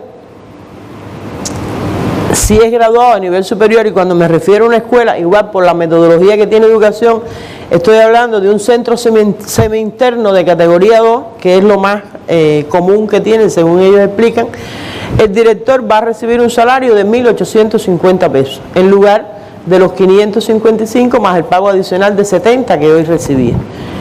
Y en los círculos infantiles, igual en un centro semi-interno de categoría 1, la directora, y aquí digo la directora porque casi siempre son mujeres, recibe un salario de 1.740 en lugar de los 555 más 60 pesos que recibía hoy. Por tanto, es un concepto importante que cambia en estos sectores, repito, igual va a ser en la ciencia, y que va a promover la posibilidad de que estos especialistas se sientan estimulados a ocupar cargos de dirección, lo que hoy no es exactamente así. Ahora, también se reconocen otros sectores: la prensa, la cultura, el sector artístico, los sistemas de inspección, jurídicos, jueces, fiscales, contralores, auditores, todos los gobiernos locales y bueno, los organismos de la Administración Central del Estado. Voy a poner algunos ejemplos más. Bueno, el caso de la prensa. El caso de la prensa tiene un sistema que es de acuerdo a la categoría del medio. Si estamos hablando de un medio de prensa de categoría 1, pasaría a ganar 1.320 pesos. Si estamos hablando de un medio de categoría 2, 1.220, y uno de categoría 3, 1.120 pesos. Es decir, todos pasan de 1.000 pesos. En el caso de los inspectores, hay algunas cosas que todavía están en construcción, estamos evaluando, pero siempre van a estar por encima de los 1.200 pesos. Los auditores están en el orden de los 1.200 pesos, 1.220 pesos. Estoy hablando de los auditores internos que se emplean en las unidades centrales de auditoría de los organismos. Y en el caso de los jueces, que también es algo que se distingue, bueno, el juez del Tribunal Supremo de 1.235 está pasando a 2.290. Recordemos que en el caso de este sector el último incremento fue en el año 2008. Y un juez municipal estaría pasando de 965 a 2.070 pesos. La Fiscalía igual recibe incremento. Un fiscal de la Fiscalía General pasa de 1.145 a 2.180. Y un fiscal municipal, para irnos al otro extremo, de 875 a 1.960.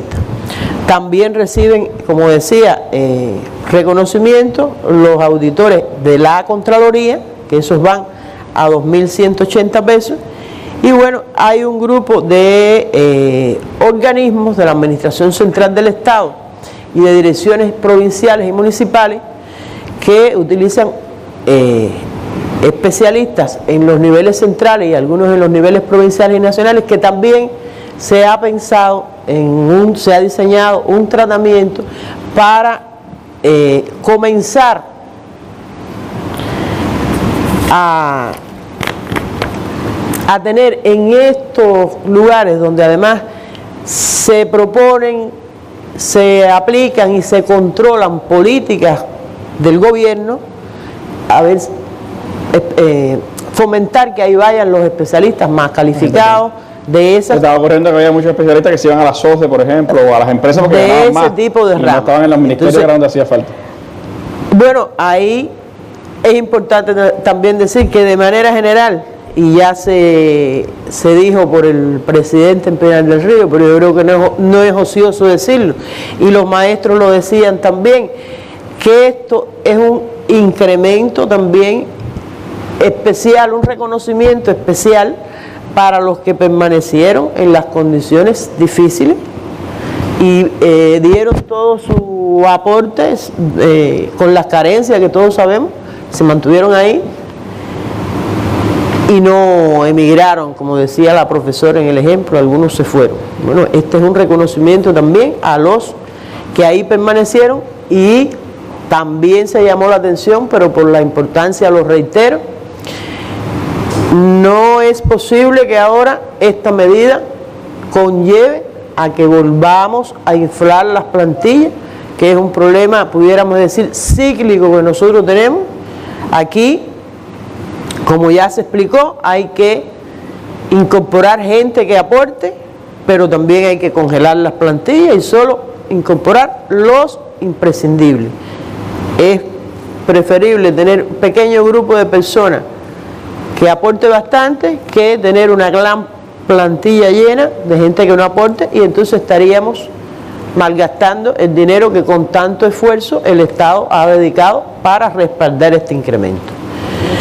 Bueno, con la aplicación de esta medida comienza a ordenarse el salario de forma tal que la escala va a contener el principal incremento, y eso va a ser, y no voy a entrar al detalle, que un grupo de pagos adicionales que en diferentes momentos y con toda justificación se fueron aprobando para beneficiar determinados sectores, actividades, etcétera, esto vayan eliminándose gradualmente. En esta primera etapa se eliminan un grupo y se mantienen otros, pero el objetivo final donde queremos llegar es que todo esté justamente en el salario a escala, y por esto esto que estamos haciendo es un primer paso en el ordenamiento del salario.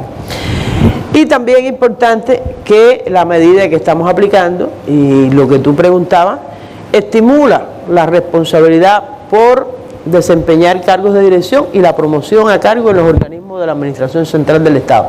Es también un primer paso para comenzar a invertir la pirámide. Vuelvo a decir, todavía es insuficiente, pero es la posibilidad y es los recursos que se han dispuesto en este momento, y reitero, también es significativo. Bueno, esto se va a implementar mediante una escala salarial. Como dije, va a tener un salario mínimo de 400 pesos y un máximo en el entorno de 3.000, y comienza a abrirse el diapasón entre las personas que más ganan y los que menos ganan. Hoy, en la generalidad, es decir, la que más se aplica, tiene un diapasón que el que más gana, entendido siempre generalmente en el cargo de ministro, gana 2,9 veces más que el menos complejo, que el que menos gana. Esta medida ya amplía un poco eso a 7.5, y eso es lo que permite, esa es una de las maneras de ir invirtiendo la pirámide, y que cada vez más las personas se sientan estimuladas a superarse, a promover e incluso a ocupar cargos de dirección. También se van a hacer un grupo de ajustes y se eliminan sistemas de pago que en un momento determinado se aplicaron en un grupo de unidades presupuestadas, también como parte de soluciones parciales que se fueron aplicando, pero bueno, ya este no es el momento. Y hay un pequeño grupo de entidades que mantienen desde la década del 90 un pago de los sábados sin trabajar, que se pagaba el 70% del salario, y bueno, ya con esta medida y lo que estableció el código, que la jornada puede ser flexible, 40, 44 horas, ese pago se va a eliminar. Bueno, como ya se decía, más de 1.470.000 trabajadores en números redondos y 7.050 millones de costos. Es decir, los recursos que el Estado está destinando a la medida son significativos. Y el salario medio mensual se eleva a 1.067 pesos. Esta decisión va a comenzar a aplicarse con el salario correspondiente al mes de julio, es decir, ya el mes de julio se cobra incremento y se paga en los primeros días de agosto. Aquí, en el caso de educación, bueno, tendrán que hacer su ajuste y adelantar un poquito porque ellos salen de vacaciones antes, pero estamos trabajando con ellos para lograr que cuando salgan de vacaciones, por los días trabajados de julio, ya salgan con el incremento. Y bueno, estamos trabajando de conjunto con los organismos porque es necesaria hasta el 20 de julio la modificación y aprobación de más de 60 normas jurídicas para lograr que esto se concrete. Bueno, en el caso de la seguridad social, recordemos que en noviembre del 2018 se había incrementado la pensión mínima. En este momento se vuelve a hacer un pequeño incremento a la pensión mínima y además se incrementan todas las cuantías de las pensiones que son inferiores a 500 pesos. Esto prácticamente abarca 1.550.000 pensionados, y el costo está en el orden de los 838 millones de pesos. Ahora, yo quisiera graficar muy rápidamente cómo es que se va a implementar esta medida. Esto se va a hacer efectivo a partir del mes de julio, porque este sector tiene determinadas características. Se aplica a partir del 1 de julio, pero se va a hacer efectivo en el mes de septiembre. ¿Y por qué? Porque ellos van cobrando ellos cobran adelantado, es decir, ya en este momento ellos cobraron el mes de julio e incluso la próxima semana empiezan a cobrar el mes de agosto. Entonces nosotros lo que estamos es preparando condiciones porque hay que cambiar el medio de pago a una cantidad de alrededor de 1 millón de pensionados. Estamos preparando las condiciones con un grupo de organismos que nos apoyan y ya en el pago adelantado de agosto ya estarán cobrando el incremento de la nueva pensión más las cuantías de julio y agosto. Por ejemplo, una persona que incrementó en noviembre, que está recibiendo una cuantía de 242 pesos en este momento, va a subir a 280 pesos. Y entonces cobrará en agosto el pago adelantado de noviembre, ahí va a cobrar 280 pesos más 76 que corresponde a la diferencia de julio y de agosto. Y ya sigue cobrando su pensión normalmente. Igual, uno que esté en la escala hoy de 270 recibirá 320 más un monto de 100 pesos que son las 2 mensualidades de julio y agosto que las va a recibir en un solo pago. Los que tienen tarjeta magnética no tienen ningún problema porque la cuantía del incremento de la pensión se pone directamente en su cuenta, no tienen que asistir al banco ni tienen que asistir a las filiales del INAH.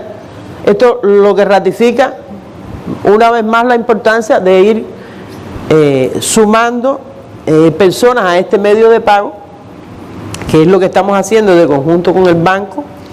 Y bueno, en cuanto al aseguramiento con banco, correo, con los poligráficos, ya se han coordinado todas las acciones que permitan llevar efecto esta medida sin dificultad.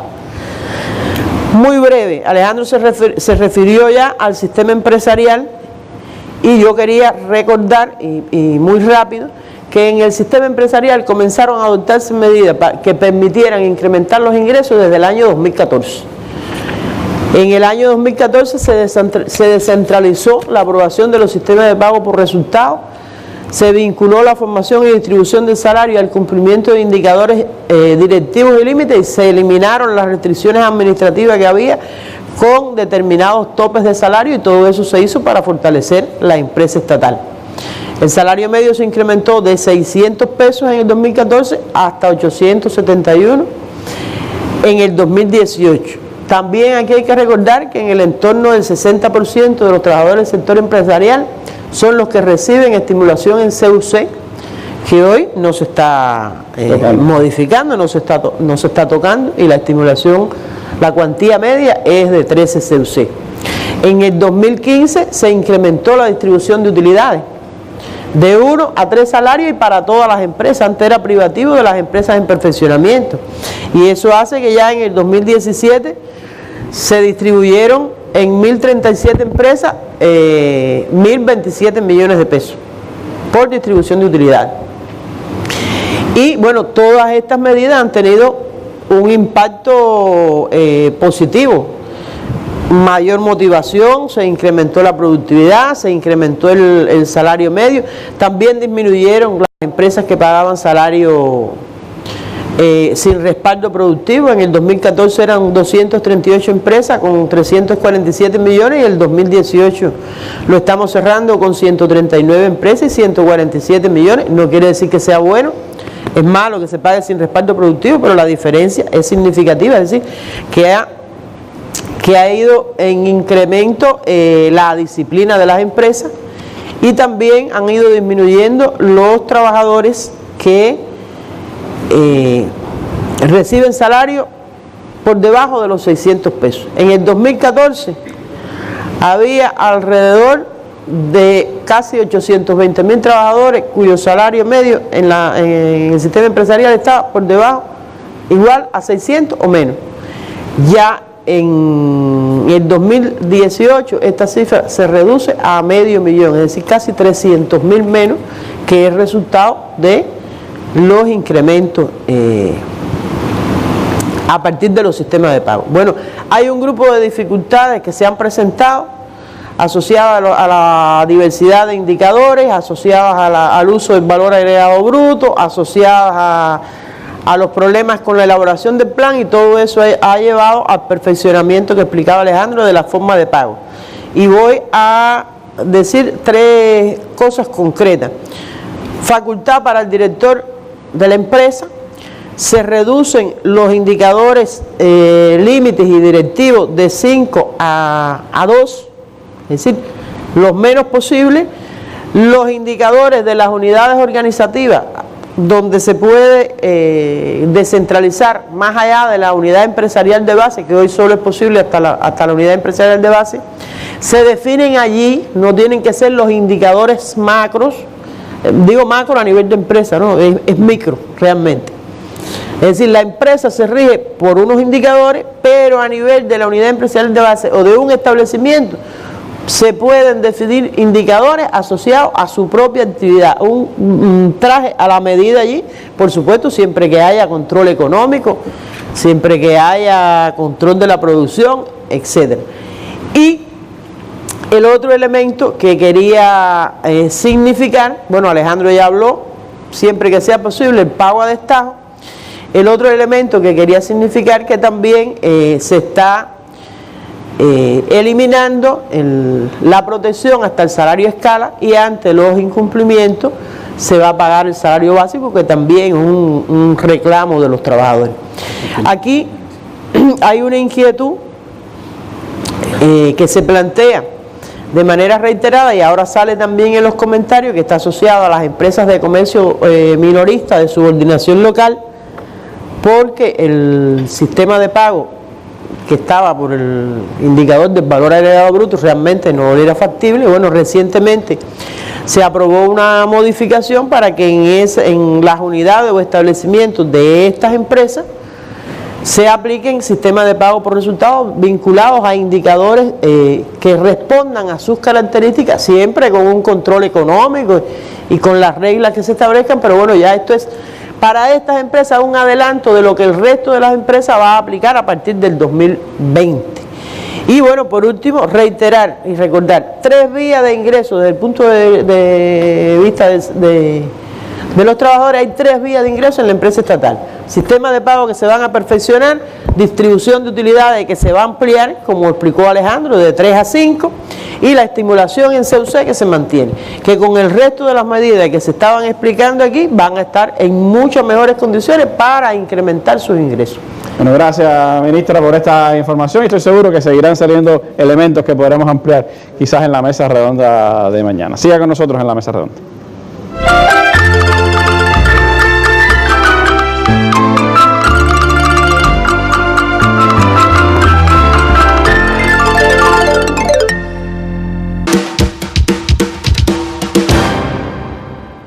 Y entre los elementos que la población ha estado comentando en estos días, a partir del conocimiento de las medidas, por supuesto que hay interrogantes que quisiera hacerle a nuestra ministra de Finanzas y Precios, Macy Bolaño. Ministra, hay quizás 2 elementos que distinguen las interrogantes de nuestro pueblo. Por un lado, preguntando de dónde va a salir el incremento salarial si estamos hablando de no tocar el presupuesto. Y en segundo lugar, la preocupación con el tema de inflación, es decir, cómo controlar que los precios no suban y que se anule ese crecimiento salarial que va a tener el sector presupuestado. Sí, bueno, buenas noches, presidente, Randy, a los televidentes y compañeros que nos acompañan. Explicar en primer lugar y reiterar que el financiamiento de los 7.050 millones que aproximadamente tiene el costo del incremento salarial al que nos estamos refiriendo, y además los 700 millones que tiene el costo del incremento también tan justo a las pensiones en el sistema de seguridad social, pues tiene que darse dentro del presupuesto del Estado aprobado para el año 2019. Es decir, que las propias fuentes van a estar en función de ese principio de redistribución que hoy caracteriza a nuestro presupuesto socialista. Pero evidentemente esa redistribución tiene que estar acompañada y complementada de un grupo de mecanismos y de resortes que permitan no solo el ahorro al cual nos vamos a referir de los recursos presupuestarios y dentro del gasto y el propio control en esa racionalidad del gasto que explicaba el compañero Alejandro, sino también en recaudar todos los ingresos que hoy están presentes en la economía del país. El país todavía tiene muchas potencialidades a partir incluso de todo lo que hemos hablado y de todos los indicadores de eficiencia y de eficacia que están presentes en la economía. Bueno, pues tenemos todos los actores económicos, hoy más que nunca se potencia ese deber cívico de que aportemos todo lo que generemos e incluso vayamos a una producción no solo más amplia y más diversificada, sino con mayores rendimientos que posibiliten los ingresos al presupuesto del Estado. Aquí se ha hablado de ampliar las ofertas de los servicios, aquí se ha hablado de ampliar las ofertas de bienes a favor de la población, en donde ella pueda materializar esa capacidad de compra, pero es que esa oferta también de bienes y servicios generará también más ingresos al presupuesto del Estado que nos permitan cumplir el plan de ingresos y mucho más. La segunda fuente es la necesaria reducción de todos los presupuestos del país, desde el nivel primario, desde la unidad presupuestada, desde las entidades de los gobiernos hasta de los propios organismos. Es decir, tenemos que ir a dar una prioridad en el gasto del presupuesto para poder enfrentar con nuestros propios recursos la financiación de esta medida que además favorece tanto a nuestro sector presupuestado. Por supuesto, esto también se ayudará con determinados complementos, con determinadas medidas en cuanto a retirar los gastos que están inejecutados en el presupuesto y que ayudarán a también crear esa fuente para financiar estos incrementos salariales, sobre todo aquellos gastos que ya sabemos no se van a ejecutar y que no ponen en peligro, porque yo creo que es importante aclarar esto, los principales niveles de actividad y de servicio de nuestra población, que incluso también aquí se están preservando con toda la racionalidad de vida los programas sociales. Unido a este incremento salarial seguirá el otorgamiento de subsidios para la compra de materiales de la construcción a personas de bajos ingresos, seguirá también la consecución de un programa de vivienda y por tanto no estamos dejando de hacer los programas sociales para pagar más salarios, sino que estamos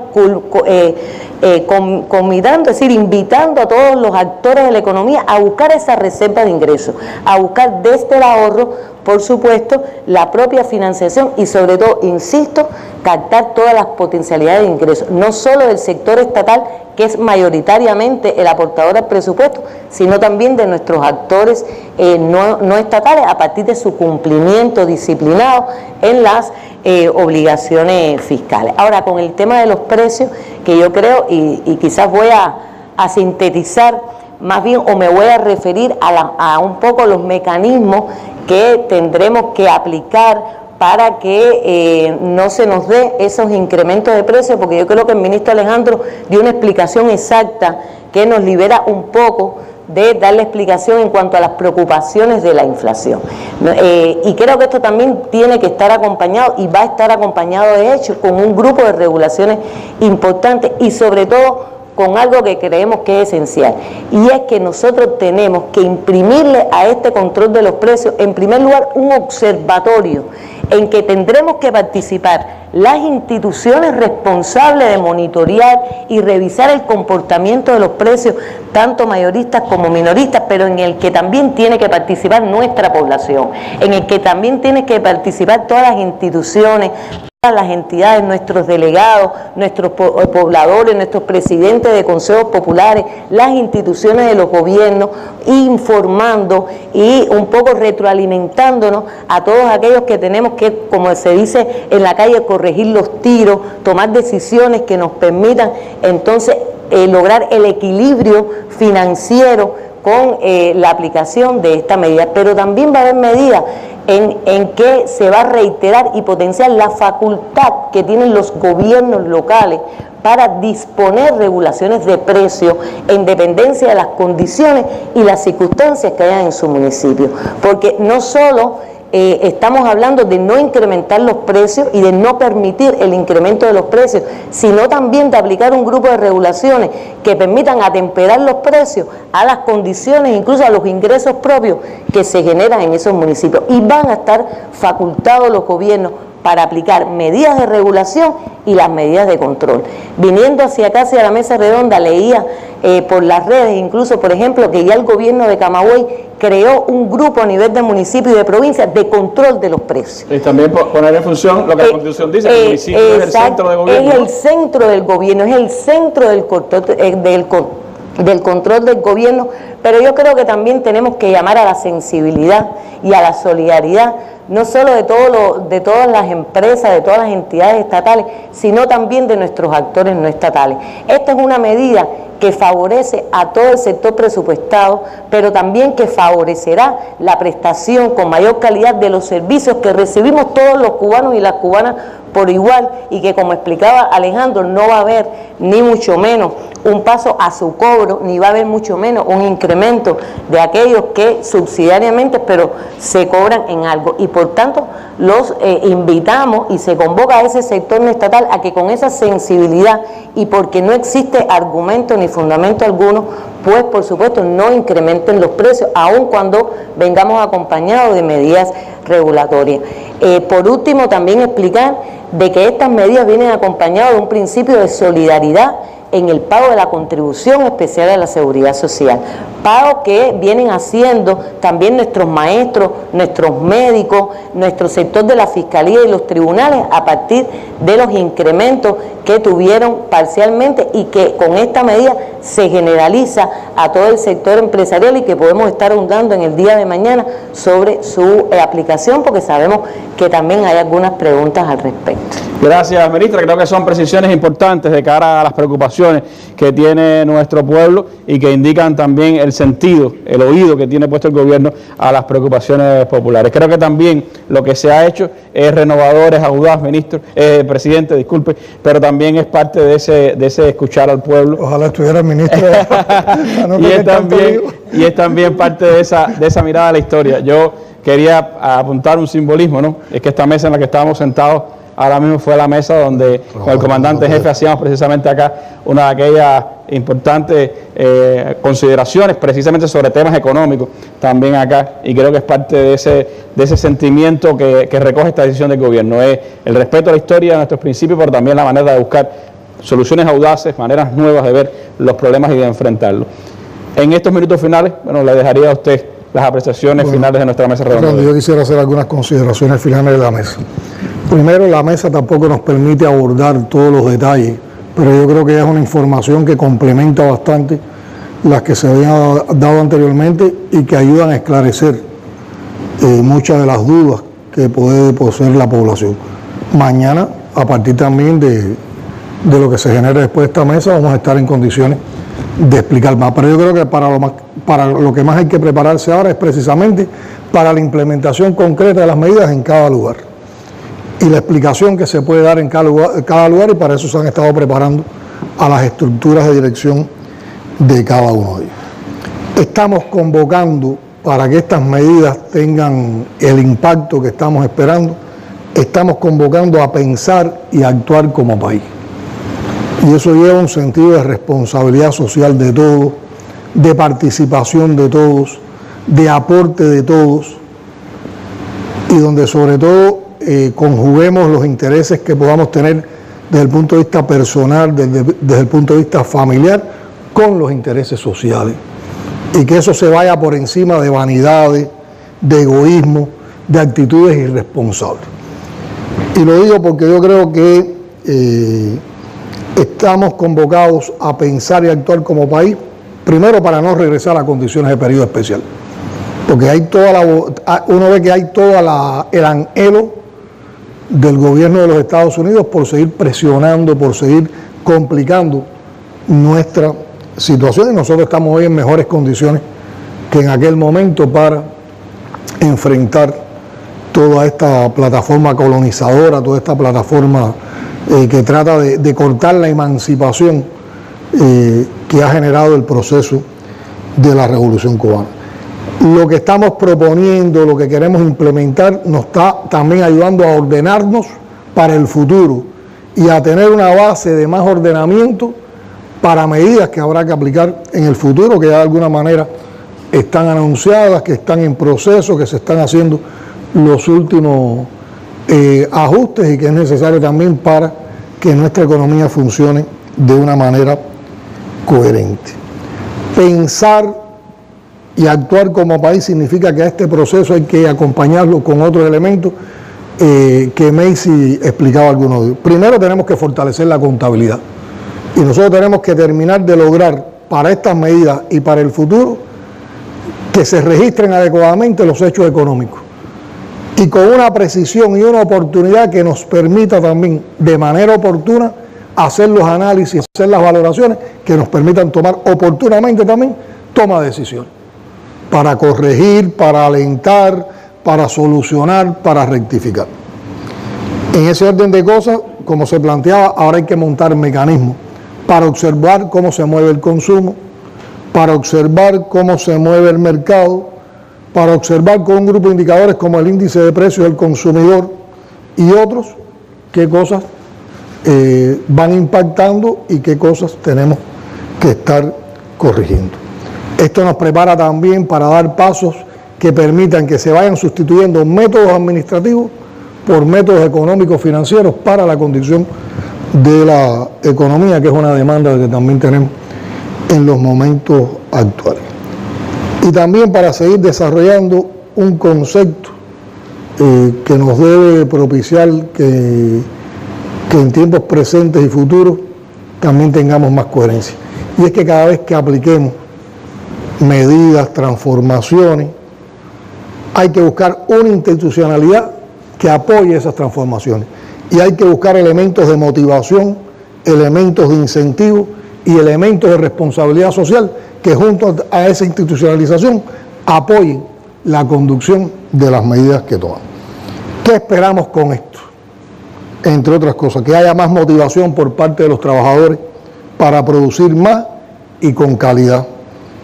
Que haya más compromiso en trabajar más y con calidad buscando productividad. Y yo creo que uno cuando ve y se acerca al talento de nuestro pueblo, a la manera en que nuestro pueblo descifra lo que queremos hacer, a la manera en que nuestro pueblo sabe en qué condiciones difíciles estamos haciendo todo eso, se expresa como se expresaron en los materiales que se han puesto aquí con ese enorme compromiso y cómo por una parte se siente partícipe de estas medidas y por otra parte se compromete a hacer mejor también las cosas. Por lo tanto, aquí estamos hablando de más rendimiento, de mejor aprovechamiento de la jornada laboral, de que en cada puesto de trabajo seamos más eficientes y productivos, que mantengamos la producción de alimentos para lograr la soberanía y consolidar esa soberanía que explicaba Alejandro, y además porque toda la economía del país se tiene que estar apoyando, se tiene que estar encadenando para salir adelante en estos propósitos. Y por supuesto tiene que también haber un impacto en el mejoramiento de la calidad de los servicios de salud, de los servicios de educación, de los servicios comunales y de otros servicios también en los que descansa la actividad del sector presupuestado.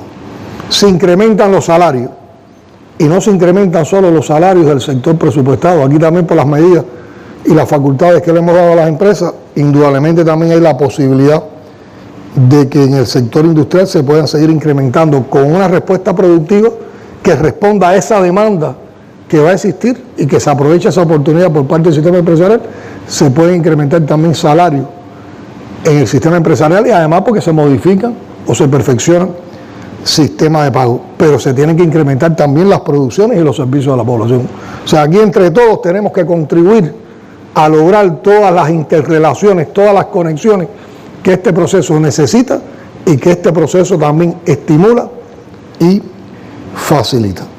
Y esta medida indudablemente demandará más compromiso por parte del pueblo trabajador. Nosotros tenemos que insistir en la preparación de los cuadros, en la preparación de los funcionarios y de los administradores para evitar malas interpretaciones de estas medidas y que eso no ocasione daños en la implementación de las mismas.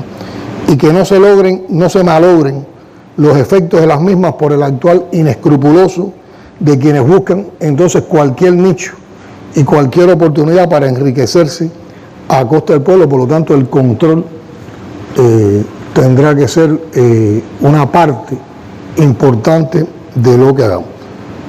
Hay un grupo de medidas que están enunciadas, que también ahora estamos trabajando los detalles de los procedimientos de implementación.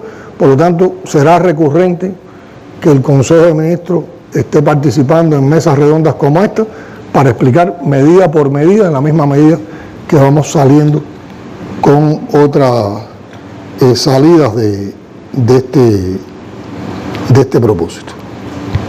Y también no nos quedamos estáticos, como explicaba Alejandro.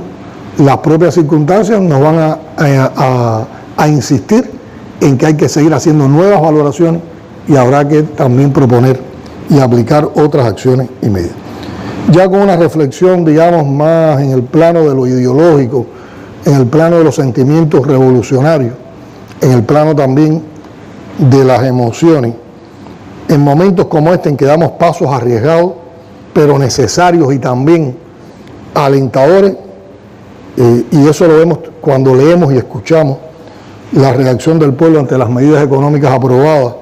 Yo creo que hay que recordar una frase del Che, cuando decía: déjenme decirle, a riesgo de aparecer ridículo, que el revolucionario verdadero está guiado por grandes sentimientos de amor. Y yo creo que nosotros aprendimos con nuestros padres fundadores, con Fidel y con Raúl, con los comandantes de la revolución y con todos los luchadores que han estado acompañando esta batalla por sostener contra viento y marea a la revolución cubana, la fuerza de ese amor.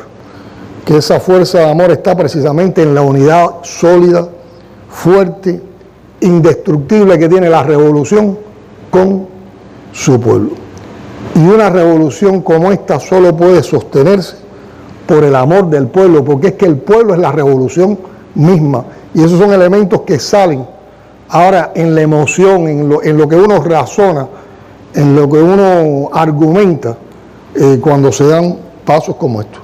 Por lo tanto, todas las medidas que tomamos y las que tendremos que tomar en el futuro inmediato seguramente solo tendrán éxito si el pueblo las hace suya. Por eso explicamos, por eso nos detenemos en las argumentaciones, si las defiende y si entiende que ninguno de nosotros puede tanto como todos nosotros juntos. Por lo tanto, el aporte de cada ciudadano de nuestro país, de cada trabajador, será muy importante. Por lo tanto, aquí también hemos venido a hacer una convocatoria al trabajo, a la creación, a esa creación revolucionaria con pasión, con belleza, con inteligencia y, por supuesto, también con amor. A darle contenido a todo lo que nos hemos propuesto para hacer un país mejor, aportando cada uno desde la posibilidad de participación que tengamos lo que pueda aportar, y que la suma de todos esos esfuerzos hará el milagro de la prosperidad sostenible a la que no hemos renunciado y por la cual vamos a seguir combatiendo.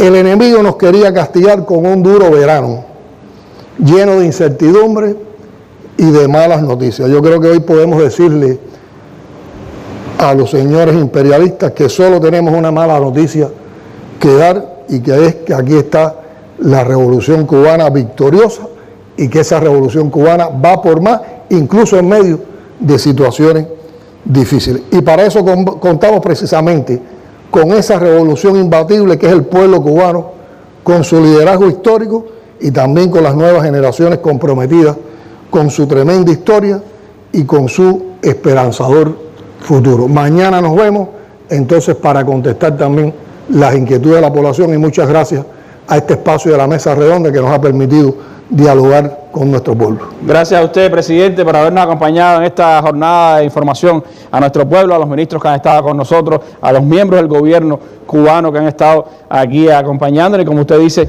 pues todavía hay mucho que seguir informando, sobre todo porque si miramos solo la semana pasada, se da noticia tras noticia, momentos de alegría para el pueblo para los creadores, para los trabajadores, para todos los sectores que de una manera u otra hacen revolución, que es la convocatoria que usted ha hecho. Nuestros medios de comunicación estarán brindando amplia información en las próximas horas, tendrán otros detalles en los medios impresos, en los medios digitales, en la propia televisión, y regresaremos mañana en la tarde acá para continuar con esta mesa redonda de información a nuestro pueblo. Muy buenas noches, nos vemos mañana.